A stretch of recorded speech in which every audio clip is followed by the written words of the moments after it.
তোর মাকে জিজ্ঞেস কর বেটা, মাকে, এই ছেলে নাফরমান সন্তান, বেনামাজি, বেশরম, বেহায়া, তুই জিজ্ঞাসা কর তোর মারে।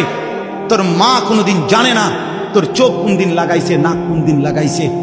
তোর বাপ জানে না, তোর 14 গোষ্ঠী জানে না। আসমানের রব আল্লাহ বলে, বান্দা তোর মা ঘুমাইছে রাতে, আমি রাত গভীরে দিনের আলোতে 9.5 মাস টানা তোরে আমি নিজ হাতে বানাইছি।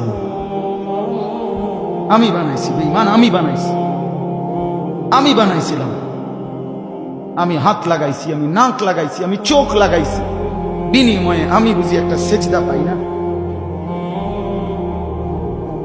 নাফরমান এই চোখ আমি দিয়েছি।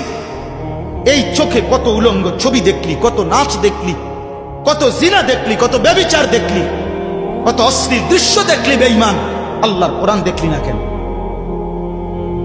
বলেন, কি জবাব দিবেন আল্লাহকে? এই মুসলমান, কিভাবে বলবেন? জিন্দিগি তামসা মনে করছেন? হ্যাঁ, জিন্দিগি মানে বন বিড়ি, জিন্দিগি মানে ফাঙ্গাস তেলাপিয়া, জিন্দিগি মানে ফুলকপি ফাতাকপি, জিন্দিগি মানে চা বিস্কি, জিন্দিগি মানে গপসপ, জিন্দিগি মানে নাচ গান, জিন্দিগি মানে জিনা বেবিচার, জিন্দিগি মানে অস্থির ছবি, গান, বাদ্য। এই তো জীবন?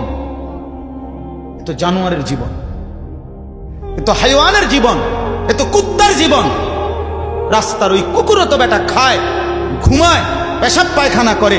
তো তোমার জীবনও যদি শুধু খানা, ঘুম আর পেশাব পায়খানা হয়, মেরে মোহতারাম, আমার ভাই, আমার বাপ, আমার বন্ধু, রাস্তার ওই কুকুরের সাথে তোমার পার্থক্য কি? তুমি দাঁড়াইয়া বলো, ভিডিও করুন, তুমি কও, বুঝাইয়া। বেনামাজিরা বলো,